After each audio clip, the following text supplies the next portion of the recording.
Hello, everybody. My name is Shanna Shackerley Bennett, and I'm the CEO of North Star Hotel Development that's based in the Silicon Valley in California, USA. I'm just absolutely delighted to be here with Women in Construction World Series and talking about a topic that's actually new to me. We're going to be talking about becoming an industry expert and how that can give us the competitive advantage, whether that's in our own businesses or climbing up through our companies or striking out to try and get that new role that you really want. Um, I'm very well familiar with talking, normally, when I've talked to leadership about coming in to speak, we threw around a bunch of ideas. We said, okay, I could speak about development. I could speak about business. I could speak about women in business. These are all topics I've tackled and I've really enjoyed. And so this time when we came to talking about being an expert in industry, and I started to see the abstract form, I was like, who, me? What? No, you got the wrong person. And only through kind of developing the material did I start to see why maybe I am the right person that could talk to this subject and could inspire others to realize there's an expert in them. So, a little background about me. I formed North Star Hotel Development just a few years ago, and its sister company, North Star Development, was also created to create a full service team. We focus mainly on pre-construction development in the Silicon Valley for hotels for Marriott, Hilton, and Hyatt. And that's really, North Star Hotel Development is very niche, whereas North Star Development, we are able to step out beyond hospitality and look at other projects like multifamily, maybe urban village. So I came into forming my own company after doing a stint with another firm as their chief operating officer. And it was a small firm. So in small firms, you tend to roll up your sleeves and you start to get familiar with, you start with operations and you want to make things more efficient. But to do that, you kind of need to know how things are run. And oftentimes in small firms, you start to see those gaps and then you start to step in to fill those gaps. So it was a great opportunity for me to really kind of go from beginning to end and learn the business. And I'm going to talk a little bit about how that creates a competitive advantage too. Sometimes the role that you're in can help give you that leg up over other people. I'm super proud of an accomplishment or an award that we were presented with in 2019, which was the Bay Area Power Women Award. And you don't get there alone. That's what I'm going to say. So this expert that's in me is actually comes from a body of knowledge and a wealth of experience that from opportunities that were provided from other people. So just keep that in mind as we go through this presentation. This really isn't about me. It's about a years and years of accumulation of all sorts of inputs that start to create and form an expert. So we're going to talk a little bit about how we can get there faster instead of taking all this time. Specifically, what I want us to talk about, and I wish we were here live because we would just be talking and answering questions and back and forth, and I'd be asking you for your input. But failing that, what I would like to cover is really a few tactics that I found super helpful in getting me to where I am. So professional development for credentials, building my body of knowledge, making that knowledge rich. It's not monetary, that's just really depth and breadth. Mentors, coaches, and champions, how they impacted what I did and who I became. Industry engagement, networking nirvana, ladies, engaging media, peer recognition, sharing efficiencies for win-win, fail fast, learn faster, one of my favorites, and experiential leads to excellence. So there's 9 topics. We have a half an hour to cover those. And I'm not going to go through any of them particularly quickly or slowly, but at least if they're numbered, you can kind of follow along and figure out where we are in the agenda and realize it's okay, I can make it through. So key takeaways. I always believe that if you're going to spend time, you should take away something from that. Grab a piece of paper and a pen or pencil around you. Scratch down some notes, because if you're not taking notes, you are just missing out on an opportunity to engage more fully and deeply in the material. Your time is valuable, and this is how you get that value back. These are the 3 takeaways I'm hoping that you'll come away with, and I want you to hold me to them. So if you end in 30 minutes and you're like, I didn't get that, then let me know. Identifying personal approaches to become deeply involved with your industry. What's worked for me might not work for you, but it could be a thought starter. I want you to learn how to effectively engage the media to showcase your expertise and generate leads. This has been huge, huge for me. And then understanding how continuous professional development expands that footprint of your business. So you're stepping out with an idea and a goal in mind. And as you develop professionally, you're going to start to shape that and it's going to change. And you're probably going to find that it's going to grow more than anything. Even if the footprint becomes more narrow, it could get bigger. So these are what I'd like you in 30 minutes from now to say, yeah, I got some takeaways from this and it was a valuable use of my time. So transforming, going from rookie to expert. Over here on the left, this is me in 1990. I had a cube. I was just starting out straight from high school in corporate America, or in this case, corporate Canada. So I originally started, I lived in Canada at the time, and this was my first job. I was a Group 3 union member, lowest paid job you could get. And my job was a file clerk. I filed paper for a living, and I was really darn happy to have that job. I had my own cubicle, I had my own paper, and I had my own role and my own title. And it was thrilling. It was all me. Nobody else filed paper except for me. The woman beside me actually had a different job and was paid more. So it was just, so from there, filing paper didn't sit well for me. I probably was an entrepreneur right out of the gate, but I love process, and I love, I love structure. And so I thrived in this environment under good management, who after a while said, I think if we're going to keep her, we better give her something else to do. And over time, I ended up, quite some time later, I ended up with my own team and oversaw that and delivering projects and delivering products. And soon, lo and behold, my team's expanding. And 25 years later in my career, I'm managing special projects for the executive and the board of directors, and they're transformational projects. And they're transforming complete populations of people. It's the thing where, at one time we used to take our bills in to pay them at a shop or at a bank. And these days we pay online. And I was part of a team that was responsible for that digital transformation.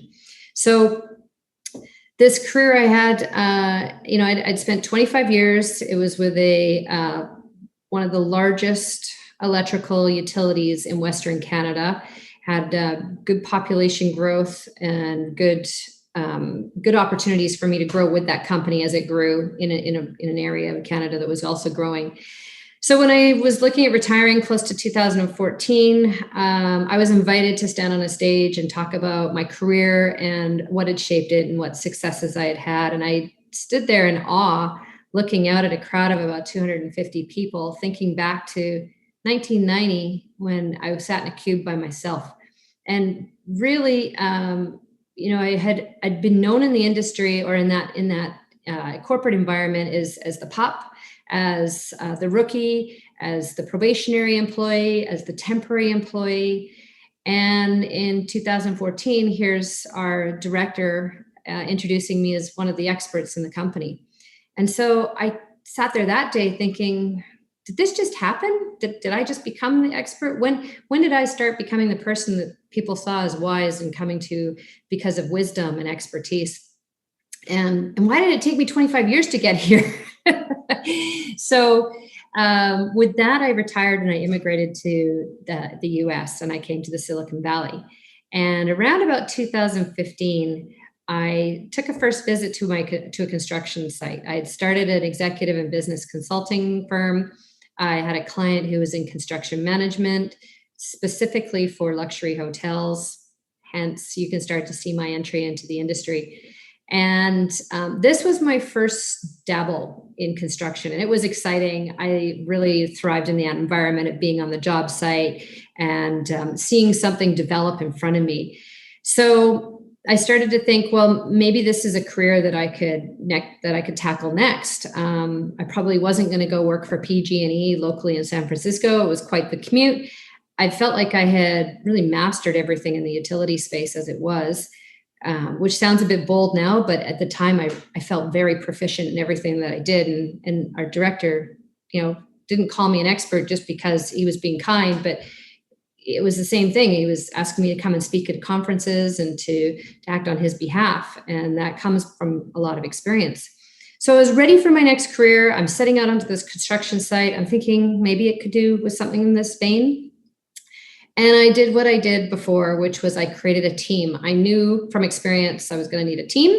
I was going to surround myself with experts, with people who would advise me and be great mentors and champions. And here we are, 2019, which doesn't sound that far away. It was just recent. And I'm looking at my own project. So I'm sitting here questioning, wow, how did I go from being a rookie in the industry to some folks calling me an expert in the development and the construction space? And so we're going to talk about that. We're going to walk through those 9 points. I think we can all draw parallels. There's all something in our life that we started that we didn't see where it was going to go. And when we look back, we realize, wow, we've come a long way. So number 1, professional development. I'm a lifelong learner. So I suggest if you're not, you start embracing that. Look at what classes are available. A class, a single class. If you like the class, join a course that's full of classes. Same thing, go to seminars. If you like the seminar, maybe go to the conference and immerse yourself deeper in that material. From there, I've got advocacy next on the list. And advocacy, I really didn't know where to put it into this material, so I'm ducking it into this space. But if you can see the image on the right is actually a group of us. They're mainly hotel owner operators. And we are in Sacramento, and we are meeting in the morning so that we can be briefed on all the subjects that are important to the hospitality industry. And we're doing that because we're going to set out in the afternoon and go over to the Capitol building in California, in Sacramento, and talk to our assemblymen and our senators, and not lobby, but advocate for the industry. And they are looking to hear the voice of industry because they don't have that voice. It's not theirs. So you can see in here, this is a fairly male-dominated crowd. A few of those things don't look like the other. And way over down on the left corner is me. And a lot of people say, well, don't you need to be an expert to be an advocate? And no, you can go, you can learn, you can be the voice, and they need those voices in these summits. And you can go with the group. You don't have to go solo. There's generally 1 or 2 or 3 of you that will go together. But again, this is all professional development. This is a way that you develop as a professional and you start to stand out. And this is the start of where you begin to creep in and get that competitive advantage. Become a webinar junkie. I mean, we know we're in the era of COVID and shelter in place, and webinars are here to fill that void of in-person education right now. You really got to encourage you to embrace that. I know that it can become exhausting over time. Stick with it. Find a way that it makes it engaging for you. Either stick with the live ones if they're better, or do the canned ones so you can break it up and fit in with your schedule. But become that webinar junkie. That's where information comes in. And try not to be the passive that just watches it as if it's a television show, but take the notes, use the notes, forward on the knowledge to somebody else afterwards. Comment on the knowledge, engage with the material, connect with the people that are in those webinars. One of the tactics I use is when I attend, I'm not satisfied unless I've connected with at least 3 other people, either the speakers, the participants, the organizer. I want to be reaching out and find some way of meaningfully connecting with people after that event. So it's not just knowledge, but it's also networking. Read like crazy, people. Read anything and everything, but always with that critical mind about how you're going to take it in with all the rest. I'll talk about that in a second. And finally, update your resume and make sure your LinkedIn's updated. So as soon as you get these new credentials, this new knowledge, this new learning, find a way to embed that into your public profile so that people can see that growth and can follow you along. Otherwise, they don't know that anything's changed with you. So body of knowledge. Knowledge and data points are really great, but until you can convert data into information, it's going to be really difficult for you to show yourself as being an expert. So recently, obviously, we've had a lot of people talk about the hospitality industry and how it's been impacted by COVID. So, yes, we know that there's less rooms being sold. There's quite a lot of media coverage around, oh, excuse me. All right. There's quite a lot of media coverage around the demise of hospitality because people aren't traveling. And so one of the things I had to do is really pull out some information and start to use that data and put some context around it. And that's what I mean by making knowledge rich is when I looked at the STAR data, the Smith Travel Research data down on the left here, and it shows, okay, these are the amount of hotel rooms that are sold annually in a week. So we're looking at 23 million hotel rooms a week. And then you take that down to our lowest point, around about, excuse me, I can't read this myself. How bad is that? I think at our lowest point, we were down to about 7.2 million. Actually, they don't even have the numbers on here, but we went from 23 million rooms a night down to 7, and we're back up to 15. So that tells me in a time, even when nobody was traveling at the peak of COVID, when everything was shut down, we were sheltering in place in our homes. Nevertheless, like people were barely going out for groceries. We still had 7 million rooms sold across the country. So who was staying in those rooms? The data doesn't lie, but you have to create the information from that data, which said, okay, we still had essential travelers like truck drivers who were on the roads. We still had all the airlines who were repositioning their planes down to Southern California, where they're going to stay dry and shelter down there. We still have people that were working as consultants around the world, and we have people who actually sheltered in place and call hotels homes. So this is kind of our base level that we'd ever seen in the hospitality industry. And today, the media still persists that hotels are still, really struggling. And don't get me wrong, they are, but we also have to look at the information. We're back up to 13 million rooms that were sold in June, and we're still climbing up. So we're getting back to the point. We were looking at historically high occupancy rates of 80 to 90% globally, and now we're up to 30, 40%. And we know that a hotel is viable at 30%. So it's all of these pieces of data that drawing together help me with my business and what I do, and explaining that to investors who are in these projects and encouraging them to stay the course. This is why this has value. This is what recovery looks like and where it could go. And it's trying to draw information from data points. So bringing it back to construction, remember, I'm in pre-construction development. So I don't own assets. I don't own hotels that are already built. I own land that has an end-of-life building on it, typically, or bare land. And I get approvals from the city to build a hotel there. And then I sell that land off to a builder or an end user.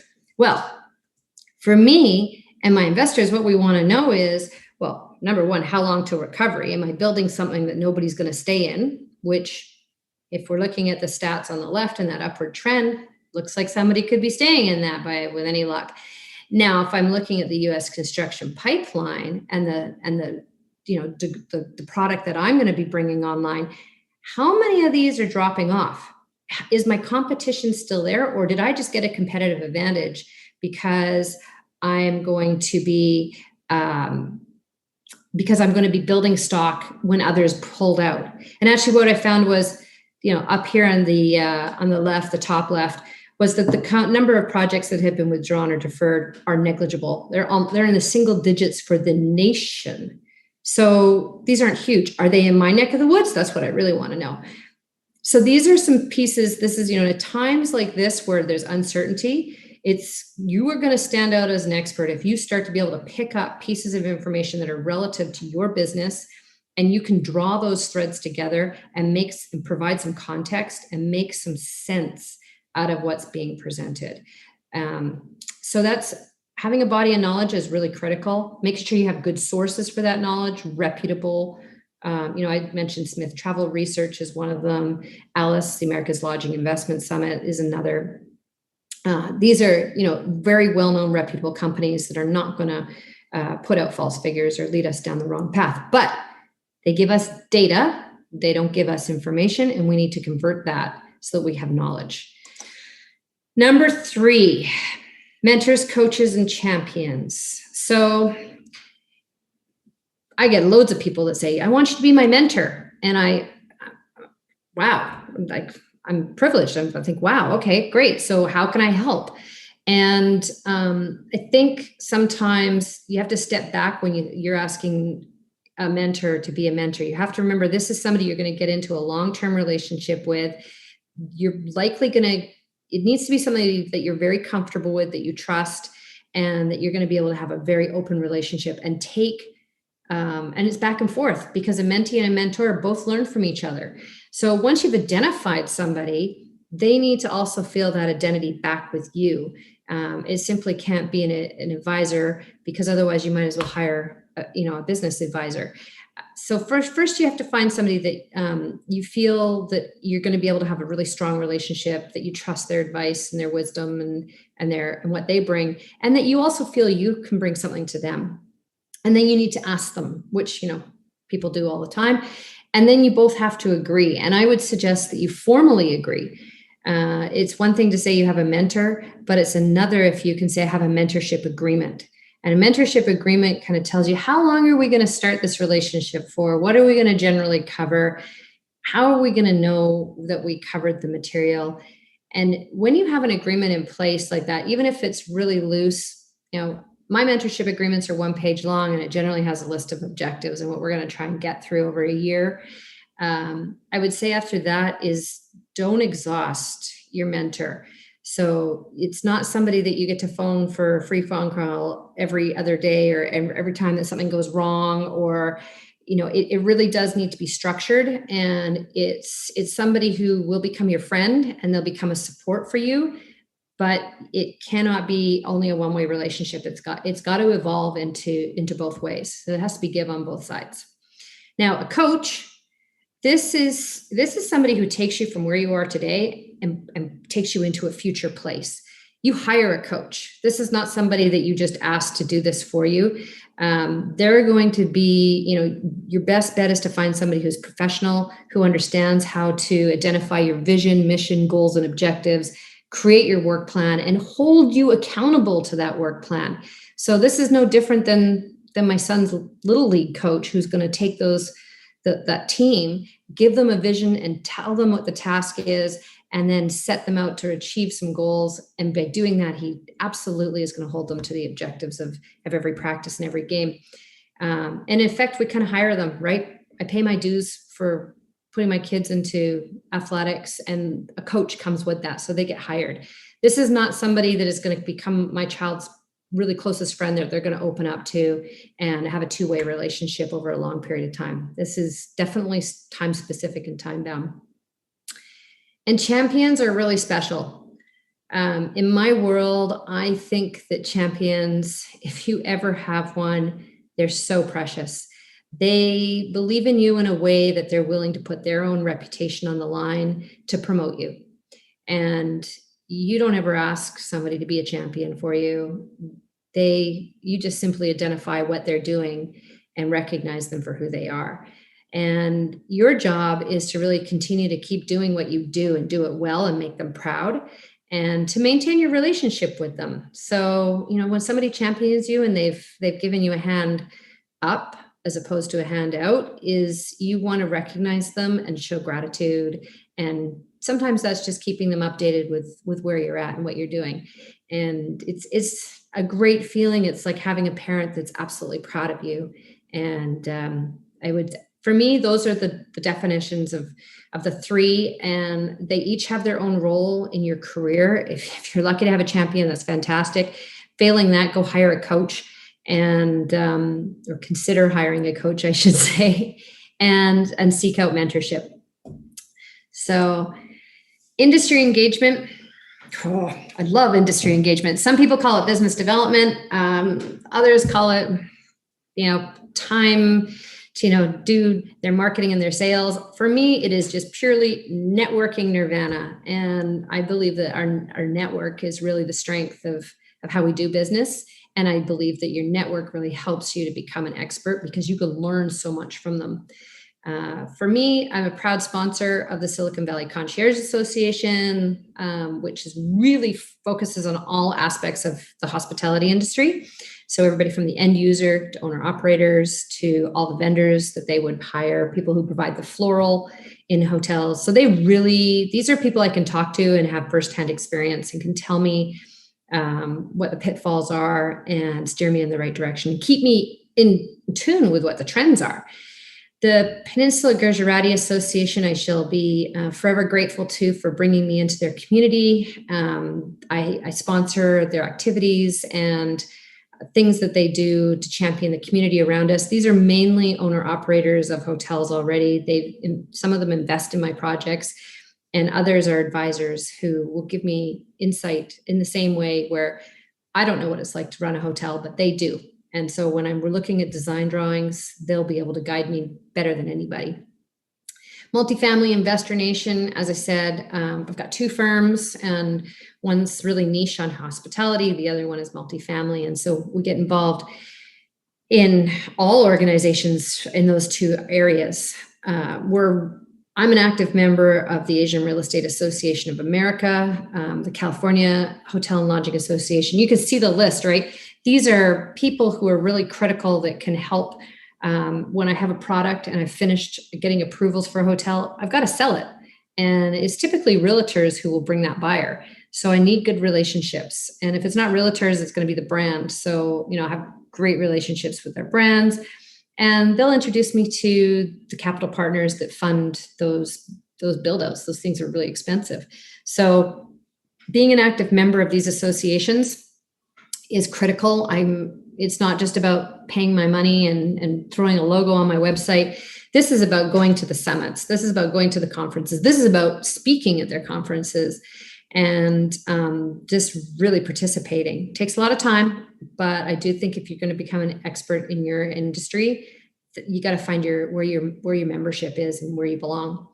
And finally, I also am a practicing project management professional because that underpins everything I do. It's really the foundation.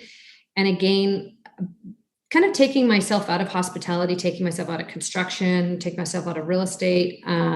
Project management is something that covers everything, every single aspect of our life. And getting in tune with those who are managing projects, large, small, is very helpful in ensuring that I'm practicing, that I've got best practices underway and that I'm constantly improving. And that's, hearing from them about what the worst case scenario is and trying to avoid that myself. That's how I get to excellence. And that's also helps me become an expert. Engaging the media. So our companies fly under the wire. We tend to be quite quiet because nobody's really interested in what we're doing. It looks like it's bare land. And there's not really a big media splash about that until an end user comes in to get those permits for actually demolishing and building something new. So, I don't often get asked by the media for interviews, but what happens is because of all the industry involvement that I just talked about, is when you start to get involved with them, they start to ask you to speak about what you're good at. And once you start to get that reputation and you start to go out on speaking panels, you start to get covered mainly in social media.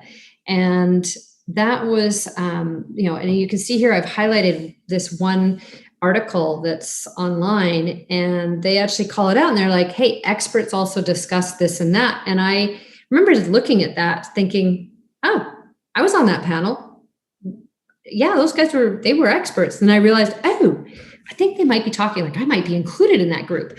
So when you are speaking, people do start to take you as an expert, so long as you stick to topics that you know and are well versed in. And that goes back to building that body of knowledge. That goes back to professional development. That goes back to being active in your industry.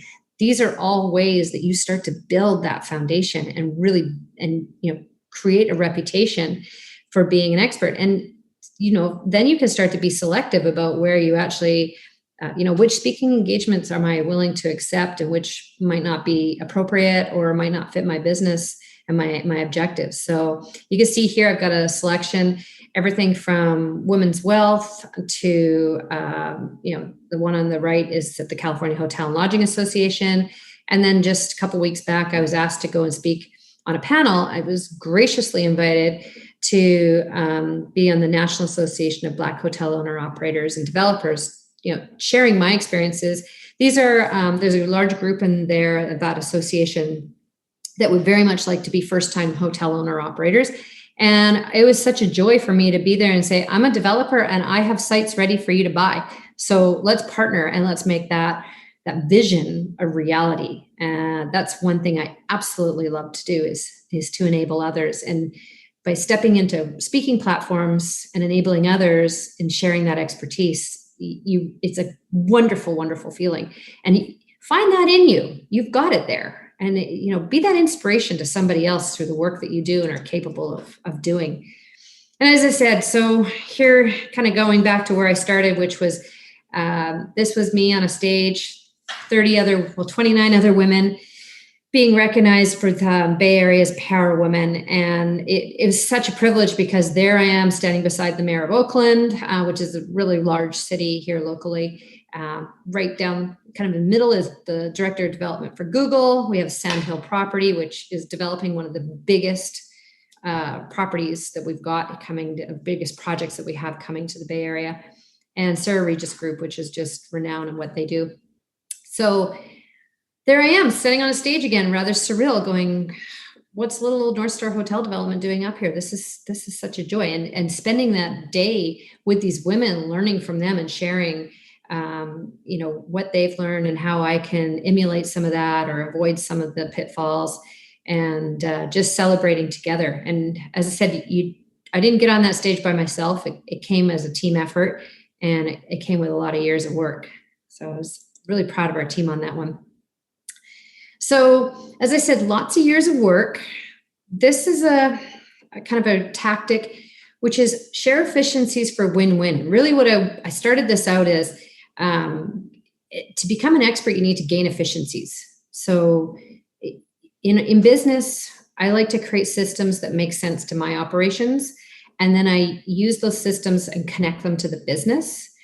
And I continually improve those systems, but I don't focus a whole ton of time on doing that because I don't want to be a value engineer in my business. I want to run the business, and I want to benefit from operational efficiencies, but not make that my entire focus.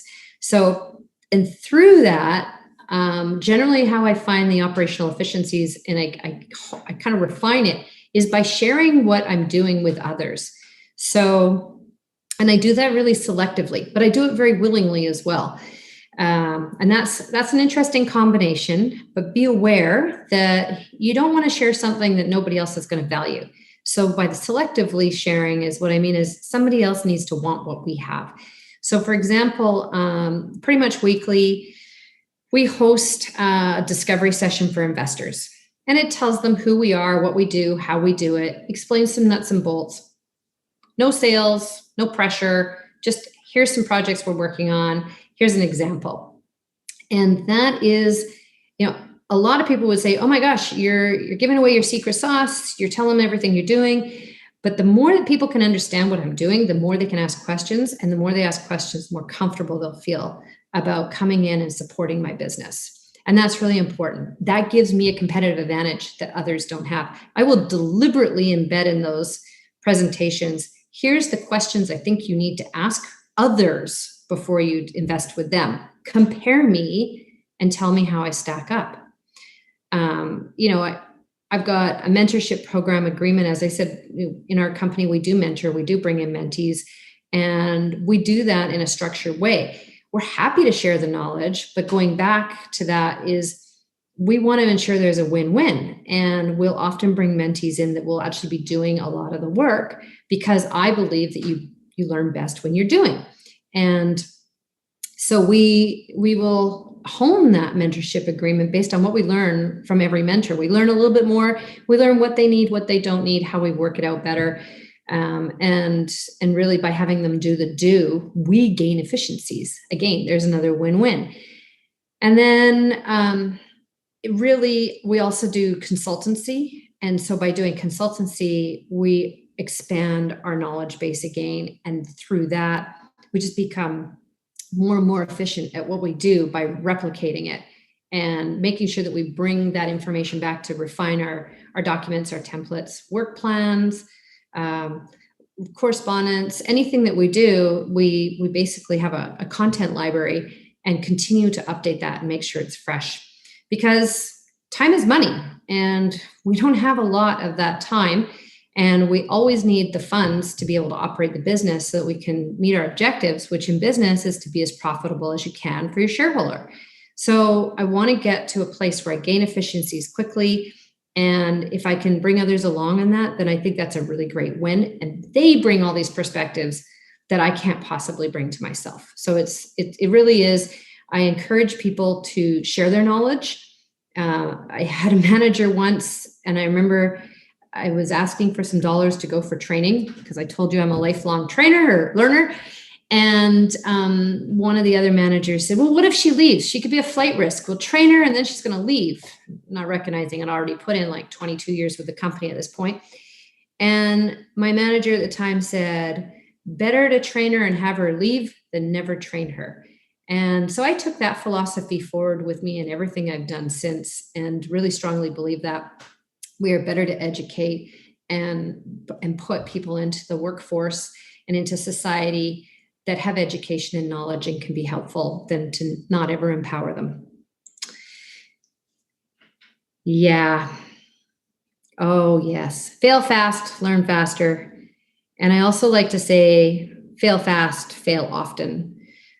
Definitely, if I'm going to not make it through a project, or I'm not going to achieve the objective, or it's not good, things just aren't going to go where I want them to go, I want to fail fast. I do not want to draw out a process longer than I have to and find after wasted time and wasted effort that it was fruitless. So the only way you can really fail is if you try. And I would say that that's what goes hand in hand with this is you got to keep trying. Don't keep trying the same thing. If you are, try it differently. But that's kind of goes back to fail fast, learn faster. Really try everything you can, but don't try it twice.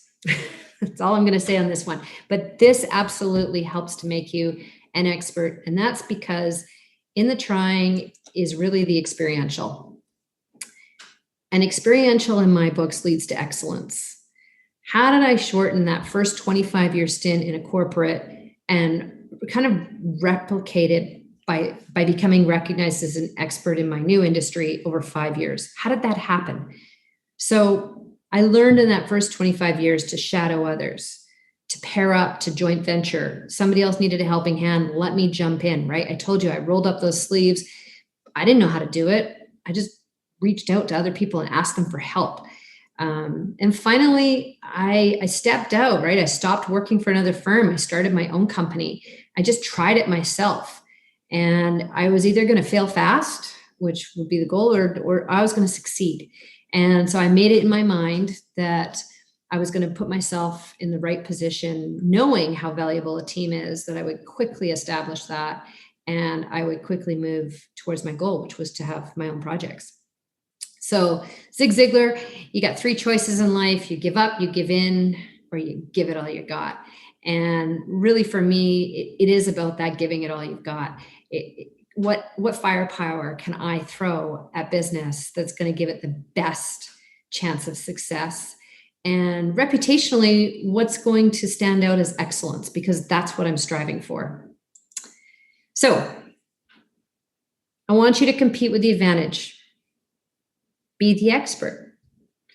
You had 3 key takeaways. If you didn't pick up the pen and paper earlier, now's your chance to do it again.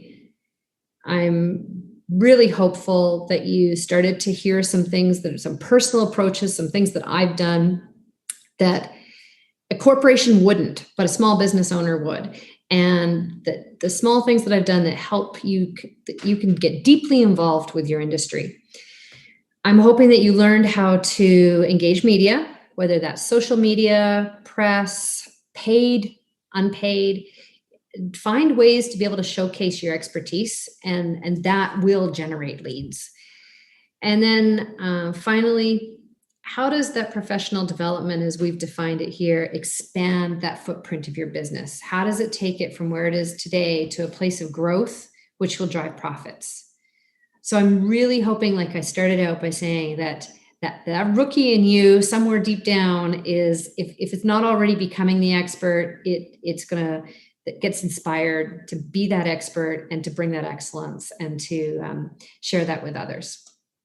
So I believe we're at our 30 minutes. I'm here, I'm available, I'm on LinkedIn. You can email me, you can phone me. I'm always delighted to talk with people.